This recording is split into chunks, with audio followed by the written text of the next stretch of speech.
നടി ഹണി റോസിനെ ലൈംഗികാധിക്ഷേപം നടത്തിയ കേസിൽ അറസ്റ്റിലായിരുന്ന വ്യവസായി ബോബി ചെമ്മണ്ണൂരിന് ജയിലിൽ വഴിവിട്ട് സഹായം നൽകിയതിൽ ജയിൽ ഉദ്യോഗസ്ഥർക്കെതിരെ കേസ്. മധ്യമേഖല jail DIG P Ajaykumar, Kakkanad jail superintendent Raju Abraham എന്നിവർക്കെതിരെയാണ് കേസ് രജിസ്റ്റർ ചെയ്തിരിക്കുന്നത്. ഇൻഫോ പാർക്ക് പോലീസാണ് കേസെടുത്തിരിക്കുന്നത്. ഇരുവരെയും കൂടാതെ കണ്ടാലറിയാവുന്ന മറ്റ് 6 പേർക്കെതിരെയും പോലീസ് കേസെടുത്തിട്ടുണ്ട്.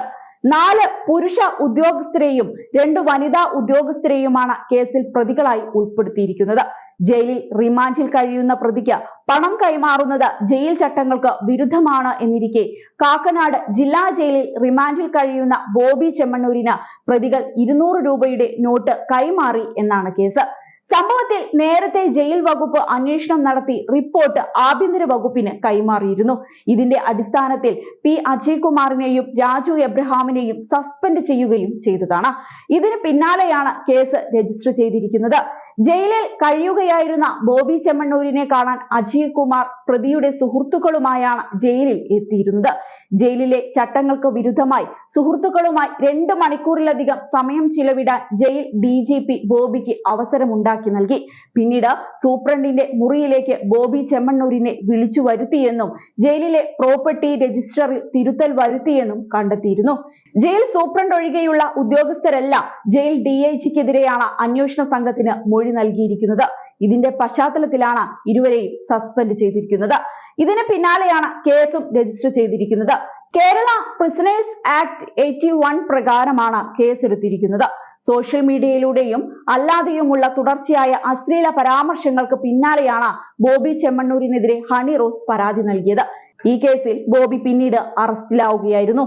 ഒരാഴ്ചയോളം ജയിലിൽ കിടന്ന ശേഷമാണ് ബോബി ചെമ്മണ്ണൂരിന് ഹൈക്കോടതി ജാമ്യം അനുവദിച്ചിരുന്നത്. കർശന ഉപാധികളോടെയാണ് ഹൈക്കോടതി ബോബി ചെമ്മണ്ണൂരിന് ജാമ്യം നൽകിയത്. അതേസമയം ബോബി ചെമ്മണ്ണൂർ ഹണി റോസ് വിഷയത്തിൽ നിരന്തരം മാധ്യമങ്ങളിലൂടെ പ്രതികരിച്ച വ്യക്തിയാണ് രാഹുൽ ഈശ്വർ. ഇതിനിടയിൽ തന്നെ അധിക്ഷേപിച്ചെന്ന് കാണിച്ച് ഹണി റോസ് രാഹുൽ ഈശ്വറിനെതിരെയും കേസ് കൊടുത്തിരുന്നു.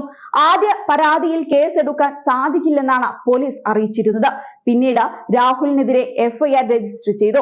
ഹണി റോസ് റീച്ചിന് വേണ്ടിയായിരിക്കില്ല ഇങ്ങനെ കൊടുക്കുന്നത്. പകരം ഹണി റോസ് പുരുഷന്മാരെ സോഫ്റ്റ് ടാർഗറ്റായി കാണുകയാണ്. പരാതി കൊടുത്താൽ പരാതിയിൽ പറയുന്നയാൾക്ക് എന്തെങ്കിലും ദുരിതമുണ്ടാകുകയോ ഇല്ലാതിരിക്കുകയോ ചെയ്യും. എന്നാലും തനിക്ക് ഒന്നും ഉണ്ടാകില്ലെന്ന ലാഘവത്തോടെയാണ് കേസ് കൊടുക്കുന്നത്. വീണ്ടും വീണ്ടും വ്യാജ പരാതി കൊടുക്കാൻ കഴിയുമെന്ന് കാണിച്ചു തന്നതിൽ ഹണി റോസിനോട് എനിക്ക് നന്ദിയുണ്ട്. ബോച്ചെ തെറ്റ് ചെയ്ത് ഹണി റോസിനോട് മാപ്പ് പറയണം എന്ന് പറഞ്ഞ ഞാൻ എങ്ങനെയാണ് ബോച്ചയ്ക്കൊപ്പം ചേർന്ന് ഹണി റോസിനെ അധിക്ഷേപിക്കുക എന്നാണ് രാഹുൽ ഇതിനെതിരെ പ്രതികരിച്ചുകൊണ്ട് പറഞ്ഞത്. ഏതായാലും ഈ വിഷയം ഈ അടുത്ത കാലത്തൊന്നും കെട്ടടങ്ങുന്ന ലക്ഷണം കാണുന്നില്ല.